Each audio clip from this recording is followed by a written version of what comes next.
no basta decir que al gobierno todo le sale mal y que un algo indeterminado puede otra vez salirle mal para que pierda las elecciones de octubre. Ahí no hay razones y no es razonable, Amalia.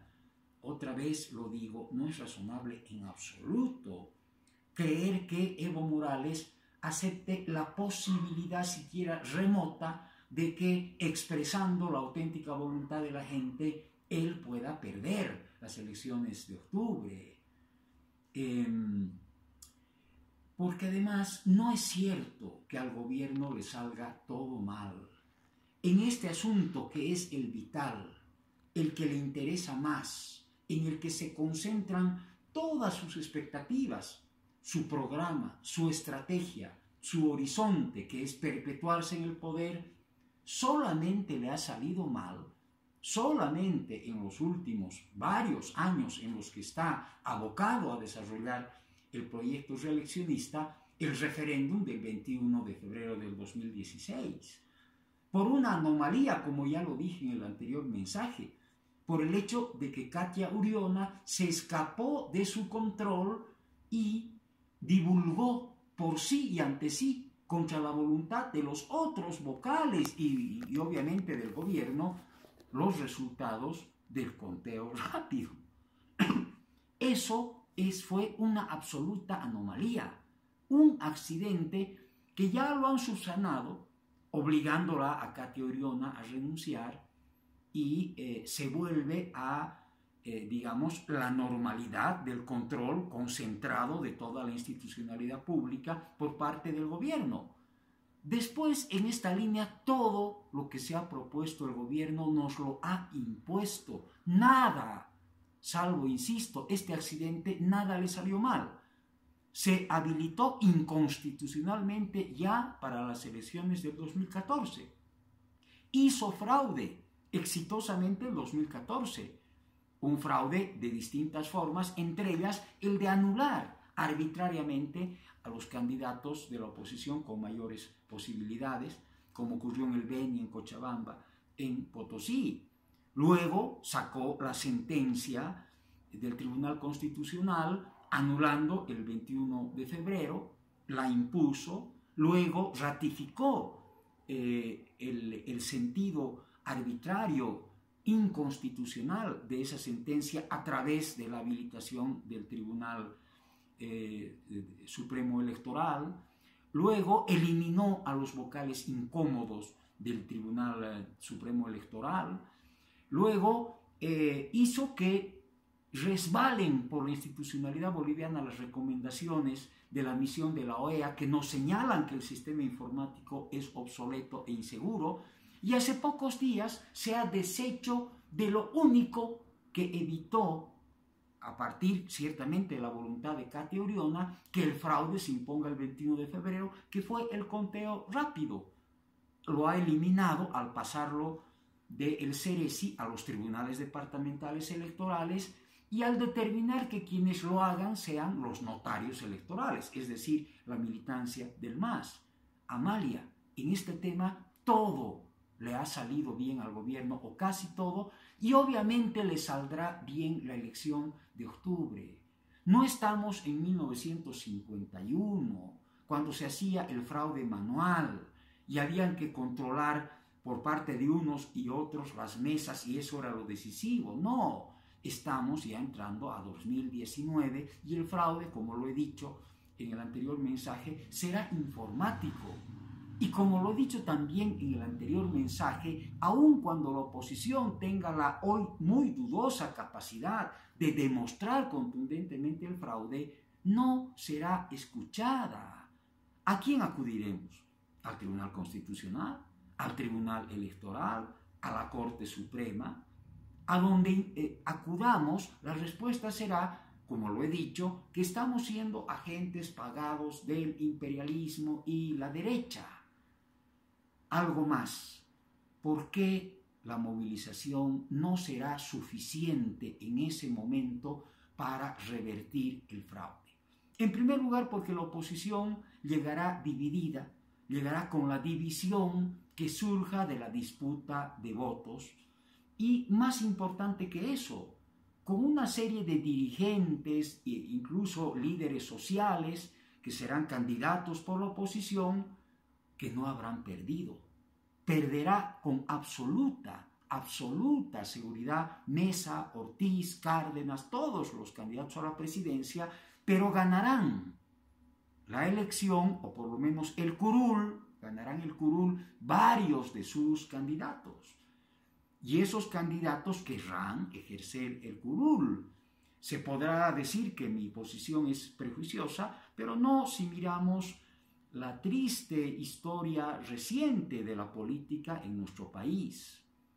Para ellos, cuestionar la elección fraudulenta será cuestionar sus curules, y pedir la anulación de esa elección será pedir la anulación de sus curules, y no lo harán. Nos plantearán más bien una línea institucionalista convalidatoria del fraude para continuar la lucha. En esa situación, ¿qué podríamos hacer? Otra vez lo digo, y sobre esto Amalia no me ha dado una opinión. Acudir a la comunidad internacional. Pero esa que sería tal vez la última esperanza de momento, por un momento inciertamente largo, estará, y esto sí lo he dicho y debo insistir, estará cerrada, porque la oposición habrá convalidado el fraude al participar en la elección ya cantadamente fraudulenta, ¿no? El fraude empieza, como bien lo dice Amalia, con la habilitación del binomio inconstitucional, pero se prolonga a muchos otros actos. El fraude será ya evidente mucho antes de la elección, de modo que contra el fraude estará actuando la convalidación, que significará la participación de la oposición. Y esto es muy grave, Amalia. Esto se lo tenemos que entender, es muy grave. Yo quiero decirte que esto es lo que sepultará a Mesa. A Mesa no lo sepultará luchar consecuentemente contra el fraude, porque aunque no vaya a las elecciones de octubre, si llegamos a esa necesidad de como último recurso, que así lo estamos planteando, él podrá continuar liderizando la lucha democrática como esperamos que comience a hacerlo, que Mesa no solamente pida votos, sino ejerza liderazgo político en una lucha que está en las calles en primer lugar, hasta llegar a una elección que sea limpia y que indudablemente ganará si cuenta con el antecedente de este liderazgo. Pero si no lo hace y va a convalidar el fraude, esa sí será una terrible sepultura. En ese caso, en vez de pasar a la historia como el hombre que le devolvió la democracia a Bolivia, papel muy honroso que la historia estaba poniendo en sus manos, pasará como el colaborador de Evo, como quien colaboró a Evo Morales no solamente en el desastre de La Haya, cosa que Mesa puede alegar que hizo de buena fe, conociendo de historia, pero no de derecho internacional, pero que ya no encontrará justificaciones para esta convalidación que le dará a la dictadura la participación en una elección que será fraudulenta. Amalia, no hay ni la más remota posibilidad de que esa elección no sea fraudulenta. Yo te ruego y les ruego con todo mi sentimiento, con angustia, a todos los bolivianos que tienen esta ilusión de la elección limpia, de la elección de la que se pueda ganar en octubre en estas condiciones, que piensen qué puede fallarle a Evo Morales. ¿Qué puede hacer que el fraude afloje? ¿Qué puede ocurrir? Que de repente les venga un derrame mental a los empleados que operativizarán el fraude informático, que Evo Morales, con lo que ya nos ha mostrado de amoralidad y de profunda resistencia a la voluntad de su pueblo, sufra un rapto de honradez, que se vuelva loco, que enloquezcan masivamente los asesores cubanos que están aplicando en este país el mismo libreto infame de Venezuela y de Nicaragua. ¿Qué puede ocurrir? Absolutamente nada. Y no podemos seguir en esta ilusión que nos está conduciendo a la derrota. Para ir terminando, lo nuestro no es derrotismo, Amalia. Nosotros creemos en algo que, a diferencia del fraude de octubre, tiene razones en la realidad para ofrecernos esperanza, que es la movilización de la gente. Si líderes como Mesa, como Ortiz, como los dirigentes cívicos, como el CONADE, le muestran unidad a la gente y le dicen que es ahora que hay que luchar, que hay que salir a las calles para ir acumulando la fuerza que finalmente nos dé la victoria en el paro nacional indefinido, triunfaremos. Tú tienes dudas sobre esto y en cambio tienes fe en algo que no podemos esperar razonablemente, y es que las elecciones de octubre den un resultado adverso a Evo Morales en estas condiciones de fraude sólidamente establecido ya a través de los actos que he mencionado. Y una vez más, las comparaciones con los otros países que sufren la desgracia de las dictaduras del patrocinio cubano. La sangre.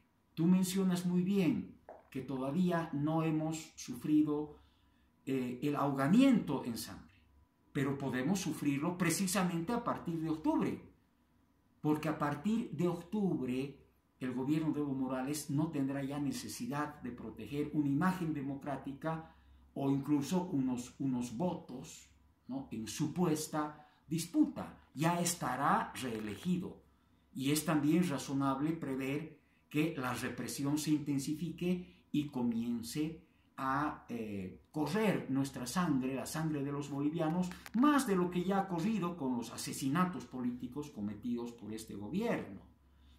Entonces tendremos ese otro elemento en contra de la posible movilización, es decir, una ciudadanía en alguna medida debilitada por divisiones electorales, por la convocatoria de quienes ganen curules en la oposición, tendrá que enfrentar una represión dura. Entonces, lo que ha ocurrido ya en Nicaragua y Venezuela podrá ocurrir desde octubre también en nuestro país. Y una vez más, para terminar, si hoy casi todo el mundo desconoce la reelección de Maduro, es porque la oposición no fue en mayo. Tuvo la coherencia de denunciar el carácter ilegítimo y fraudulento de esa elección de mayo y de la elección a la constituyente venezolana, para que esa coherencia sea recogida por los organismos internacionales y ahora Maduro esté absolutamente aislado. Eso no lograremos si vamos a la elección de octubre. Entonces, Amalia, yo ratifico la convicción de que debemos no ser derrotistas e ir ahora a la movilización para imponer elecciones limpias, que si lo son, serán unas elecciones de victoria para la oposición. Lo otro es ir a una derrota segura.